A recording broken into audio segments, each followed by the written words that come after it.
Cool. So how's it going, man? How you been? Good, how are you? Good, good. Aside from all the bands and everything that you played in and whatnot, how did you get into doing rock and roll relics? How did you get into relicing guitars?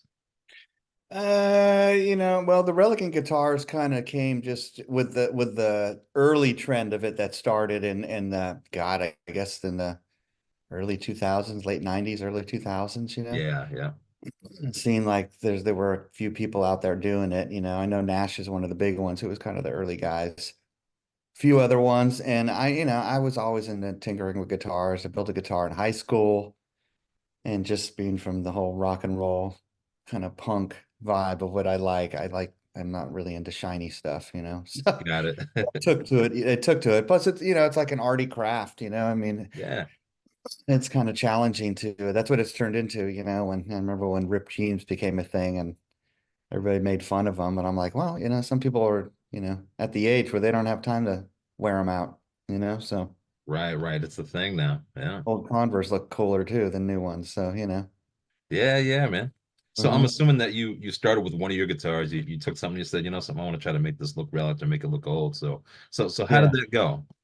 The first Well, I, try. I came across, I was always into the vintage stuff. I'm a Gretsch guy from way back, Yeah, and I just came across some guitars that through a friend that just needed some restorations, so to speak. And I kind of just started I had the 66 Telly and I kind of put it back together to what it was. yeah, I had to refinish like parts of it to keep the original finish and all that. And then that's when, eBay starts and all these, that basically eBay, you start seeing people selling them on there, just a few here and right. there. If you did a search for relic guitars, it was like a few websites would come up, and I just started building some tellies and strats for fun. And then with Yeah. eBay, I used to sell some stuff on there like rock collectibles. I just said, oh, let me try to sell one of these. And it really just kind of like splintered like that. So Yeah, yeah, that's cool. I've been hearing mhm. about Rock and Roll Relics for a long time and never knew what you guys were about.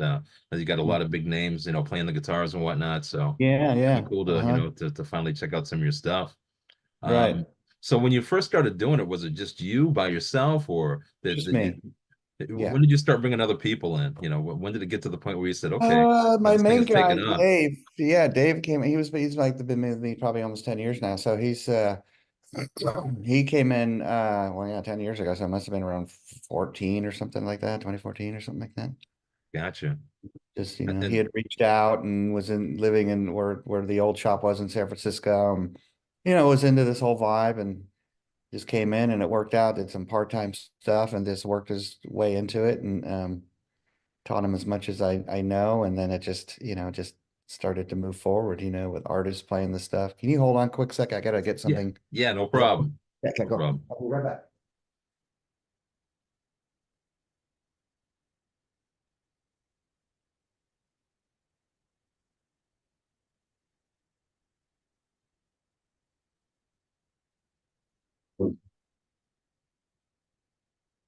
Yeah, sorry about that.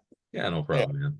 So yeah, I mean, and then the whole thing, it's as it and we started doing NAMM, and I started getting to the dealers and the whole stores and all that. And I got it. It's probably been it was 12 years, I think, because this whole vintage guitar thing, it was like that they did a story on me, way back then. Yeah, yeah, I think I don't know if Ward did this story or whatever, but and that actually connected me with some old friends from the music industry, like when Jetboy was signed and a couple other people that I knew that were in bands back then. They're in different yeah. positions in the industry, and we connected, and they knew this guy because they were producing albums and now at VPs at labels and stuff like that. And then it just yeah, just started just you know the really the old connections with from my old days of growing up in this stuff. It's like that Yeah, yeah, gotcha. hard work of like way back and the bands and all that, that where I'm at now, it's a lot of it is connected to all of that, which Right. helped me a lot, because we all kind of went into different things. The ones that stayed in the industry, some went into different places that helped me out with artists playing them and things like that.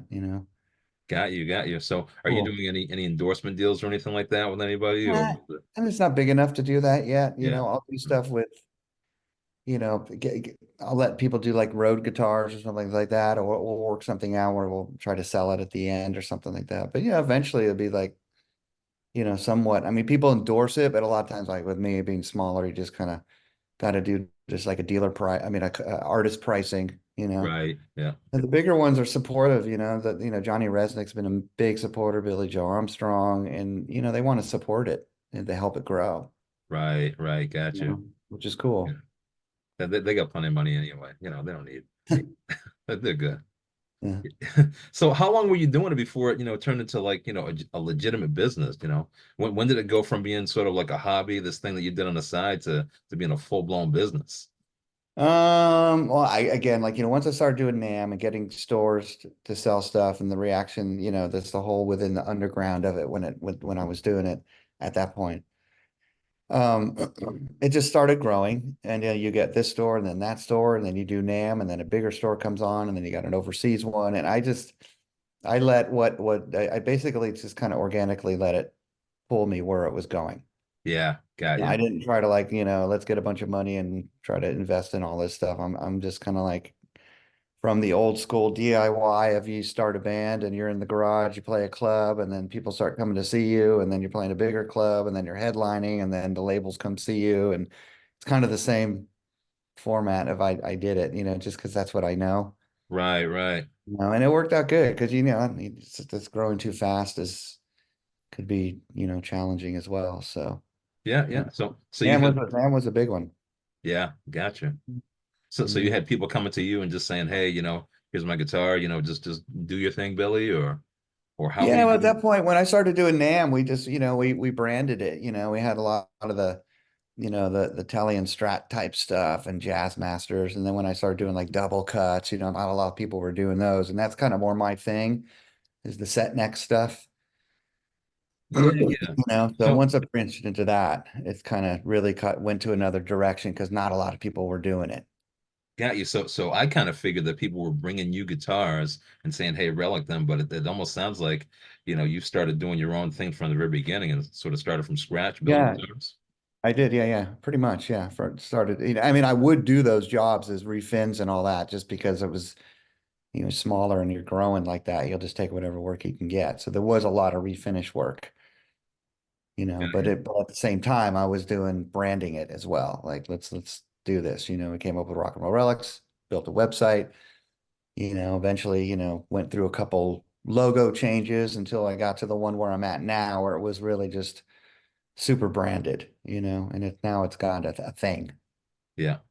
So You do you know, still offer relicing as a service to anybody that wants I it? Or? can do it. I'll do it if there's time in the month that we can do it. I'll do it because I'll usually do it myself Yeah. instead of just taking it in. I've done stuff for friends that like, come on, just like, can you do this refin? And so I will do it here and there. Right now, there's some people who have, it's not a lot that hit me up with that, but I kind of like, we're just too much of the workload right now. I can't take it on at the moment. Just revisit maybe in a few months and maybe we can get it in there.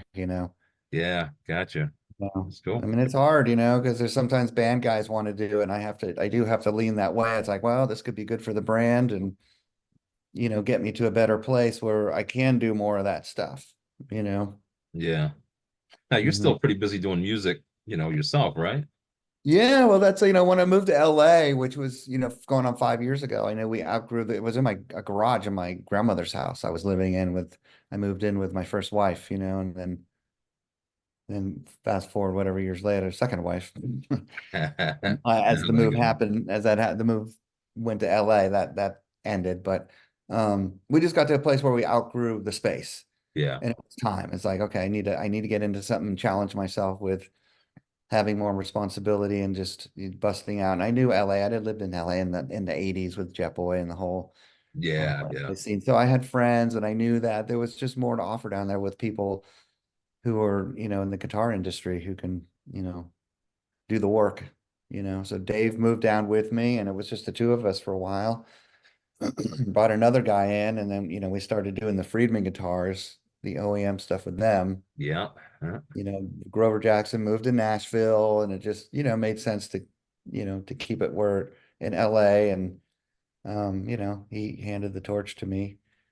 And then I got the gig with Buckcherry, and Yeah, yeah, that was when I was in LA, and I just kind of like, well, it was COVID time.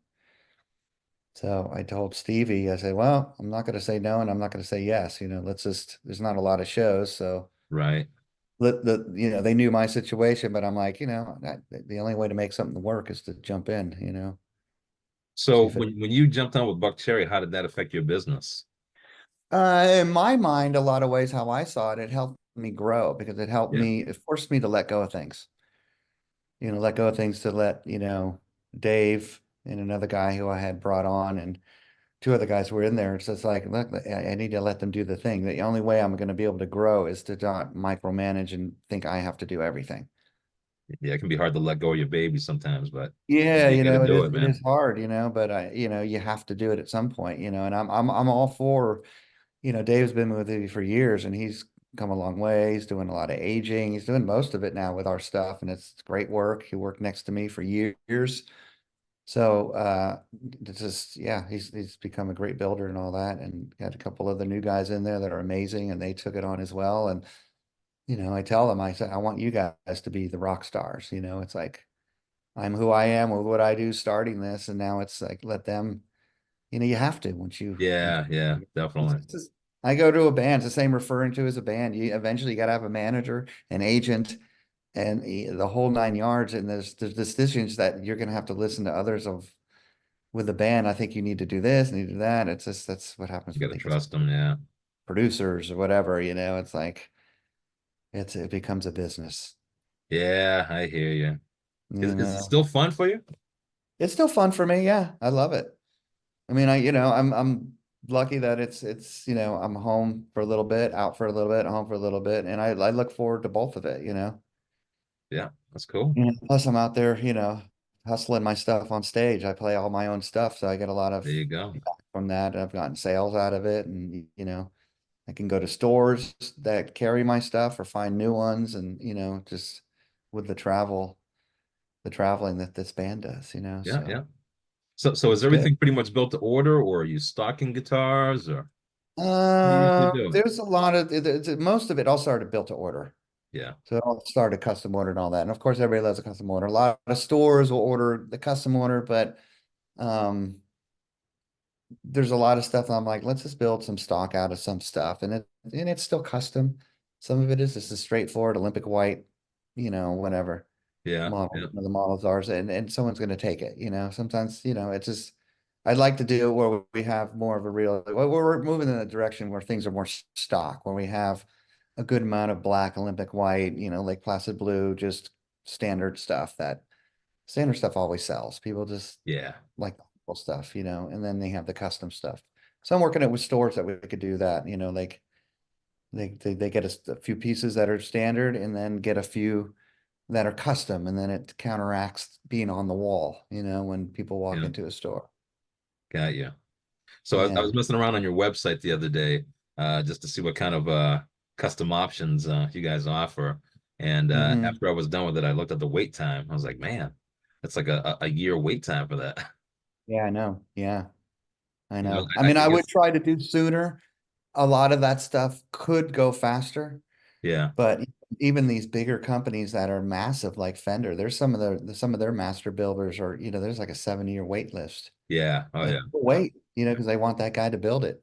I'm still building and painting when I can. I'm kind of started my own.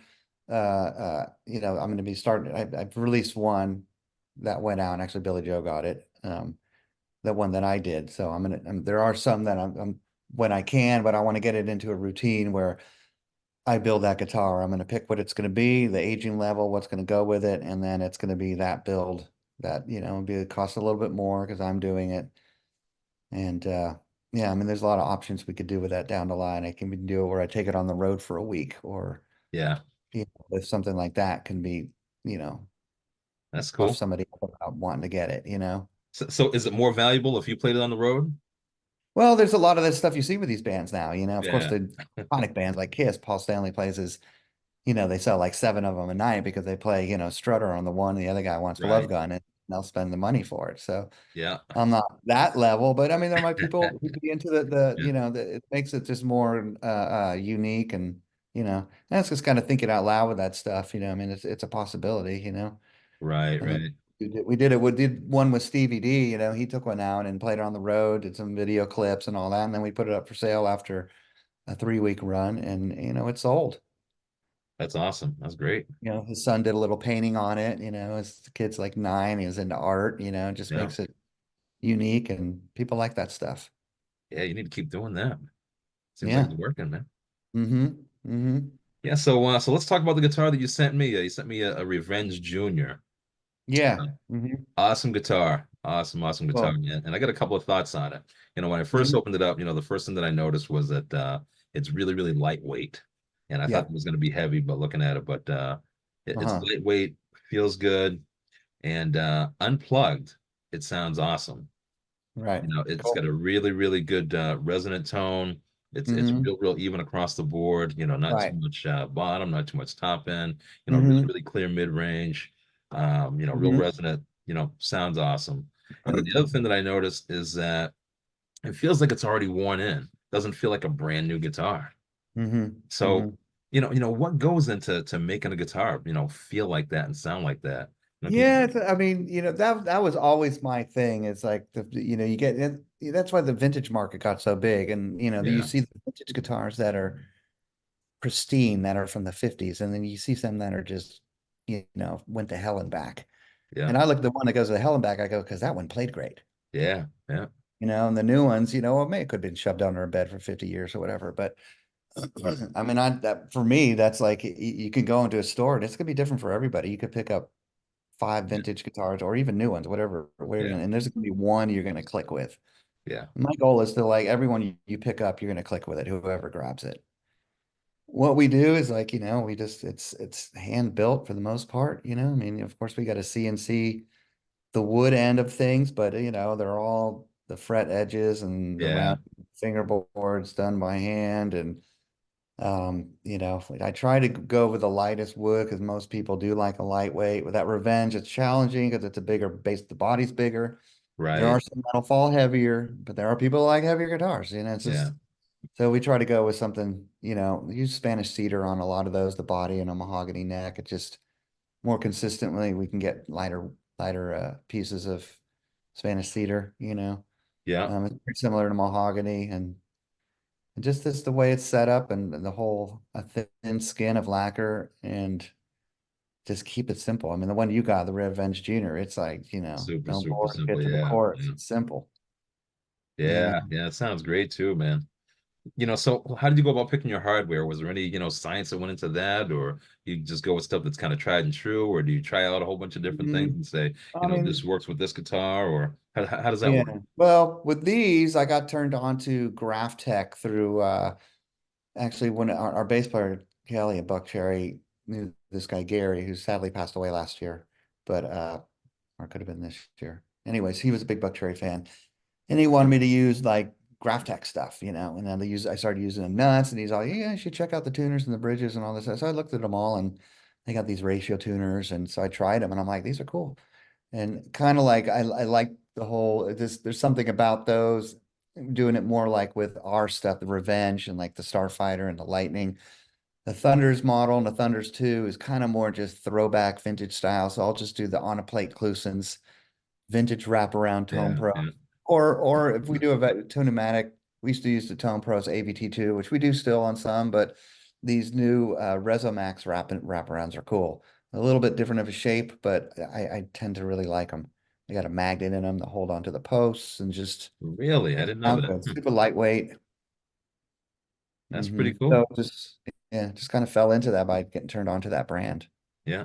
So, are you Mm. doing anything with stainless steel frets, or are you just using regular nickel No, I mean, if frets? nobody really orders those much, Yeah, and I mean, we could do them. It's a bit of a price hike. yeah. You get into that stuff. So we're just basically the standard fret is the Jescar, 45 100. It's just really medium jumbos.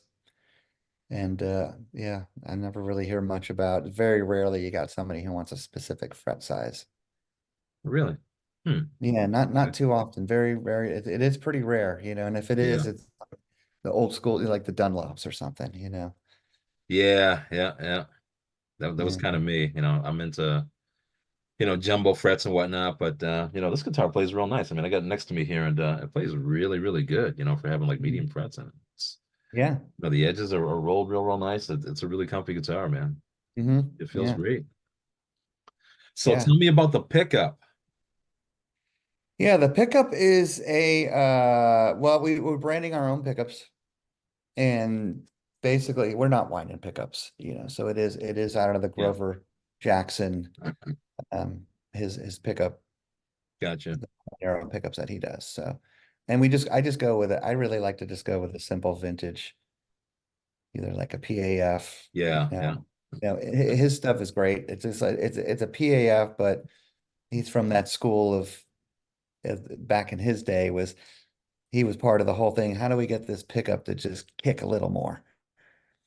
And that's kind of what we go with that one. I don't really want to go with a really hot pickup. I kind of more into like just a really pickup that's going to just put the right dirt out there that you want. And if you put something in front of it to add more to it, or on your amp, the preamp, it's going to go to where you want it, and you can back it off if you want. yeah, It's yeah. I really was reading. straightforward, the pickup. That's Yeah, the first thing everybody changes in a guitar. yeah, When they get exactly, up, when exactly. they're just fired up, like, I want to try one of these, they switch the pickups. Yeah, that would be me. I got a bajillion Pickups of are them here in pick this and drawer over pickups and here. pick guards. I want this color now. Yeah, Now I want, like a parchment guard instead of a mint, and they'll just switch that out. yeah. It never ends, never It ends. doesn't. That's the whole fun of it. And I was reading the specs on the pickup too, and it says that it's kind of underwound. But when I plugged it in, it seemed like it was a little bit hotter than that. And I was like, man, Yeah. why does it sound like it's hot? And I know that Yeah, you're sometimes using Elnico fives in there, and I know that's going to give a little tighter bottom end. But man, it seemed like it mhm. was a little bit hot. And then I said to myself, it's got to be the guitar itself because the guitar is so resonant, it's got so much growl. That's There's probably that too. coming Yeah. through a lot more, with this Right, right. PAF style pickup. Yeah, exactly. I mean, there's a lot to be said about the weight of the guitar, the shape of the guitar. It's wood, so it's going to resonate in different directions depending on the shape, how thick it is. So Yeah. that all adds to it. Cool, cool. So are Yeah. those pickups available now? Are you selling them now Yeah, or? they're available now. I haven't gotten behind really. I got stuff to package them and all that, and I'm working on getting those out there. Not all, I mean, we've done a few, but I don't have them on the website yet. Really just got to get the photography and, you know, Yeah, video clip, someone playing them and that stuff. So, got it, got it. So mhm. any other plans to do any other pickups? Anything Down the modern or line, single maybe, coils or yeah, P90s? possibly. Yeah, I think so. I mean, maybe like another humbucker that's a little hotter, something like that. I like Filtertrons a lot. I don't know. Yeah, yeah, I'll get into that at some point. I don't know. that's cool. I mean, we use the Mojo Tones or TV Jones for all the all the Filtertron builds. Yeah, yeah, the Mojo Tone stuff is great. I used to mess with it Yeah, they do myself. great stuff. Yeah. I mean, that was my main supplier for pickups for a long time. Do you know Michael McWarner over there? No, I don't know if I know David over there, Shepherd. No, I don't think I know him. Anyway, Uh, hmm. yeah, Do I know so my, so maybe I do, Michael. I get lost with names sometimes. So yeah, I hear you. I hear you. No problem. So, yeah. so tell me about the rest of your product line. Yeah, I know that you mentioned some of the other models. Tell me a little bit more about the other stuff that you're doing. Well, we got the Revenge, which is the Revenge is the stop tail. We use the Nashville bridge on that. Two pickups, can be two hums, or we're just starting to do a few with soap bars, two P90s, or we'll do the triple pickup ones. We've done some of those. Then we got the Revenge Junior, which you have, which will be in a dog. We'll get mainly a dog ear or a humbucker. Yeah, And we have our Thunders Standard, which is a dog ear, just old school, you know, straightforward double cut, and then the Thunders 2, which is the two soap bar version. And then we have the Starfighter, which is our carve top. And that's kind of my ode to Malcolm Young. I'm like a massive Malcolm Young yeah, fan. really cool, cool. Yeah. Rest in So peace. yeah, he's the man, or was the man. I'll always will be the man, when it comes to rhythm, Yes, sir. uh, and riff writing. But that'll come in same thing. One pickup, two pickup. It's top bound. We could usually do the single ply binding on the top. maple top, could be a flame top, mahogany back. It's slightly chambered to lighten it up a bit. Yeah. Um, most people don't even notice that, and it's just block inlays. It falls into the custom side of things Yeah. for us. And then we have the Lightning model, which is our double cut hollow body. So it's got the lightning bolt F holes. Those humbuckers it started off doing mainly like Filtertrons, Yeah. but we do them with humbuckers as well. So yeah, and we Cool. do have Cool. the Thunders. I mean the Revenge Custom, which would be the top bound body to pick up block inlays. Just fancy it up. You ever get orders for those? Yeah, we do. I mean, it's quite a styly guitar, when it's all said and done. We've done a few of those. They definitely have a snap to them with the look. Yeah. Yeah. Uh-huh. I was out at boutique, I don't know, probably last fall or something like that.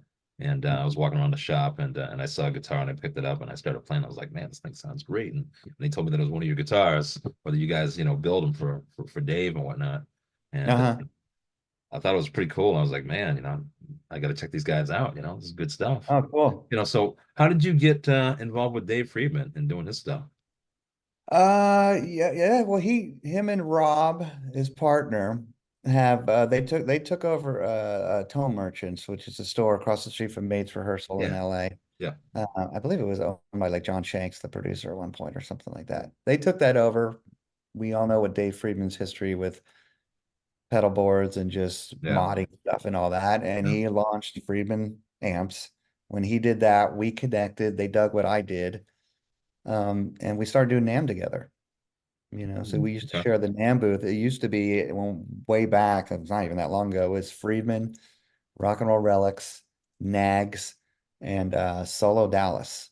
Four of us Got it. were scrunched into one booth, but it was the cool booth to visit, Of course, yeah. It's super underground and just, DIY. We did it all ourselves, and we did that for a couple years, and then Dave did the deal with Boutique Amp Distribution and moved over into that level of things you know, more of a bigger production of his stuff, Yeah, yeah. Yeah. So are you getting a lot of custom orders, through his brand, through his guitars, or how does Yeah, that those are work? kind of, those are set up with just that, that there's some, we're committed to doing so many a month. As we bump them up, we want to bump them up every month. And it's really for this, for that, for that, Yeah, out to 20 or 32 or whatever it's going to be. So try to, it's the same thing with those. It's like we'll do some fancy ones out of the box and then do some straightforward, like just simple, just the blacks and Olympic white or shell pink or something. yeah.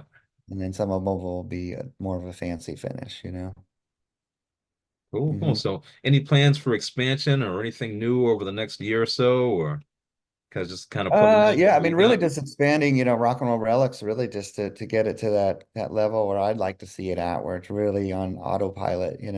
Yeah, All these brands that are out there doing it, even the big ones, it's so much you never get on autopilot. yeah, yeah, yeah, It's a lot of work and just things happen. So, but just to get more consistent, I mean, I'm really stoked with on the players we have out there. I'd like to start doing some more work with artists that are, on the bigger level and kind of like what I'm into style wise, music and yeah, yeah.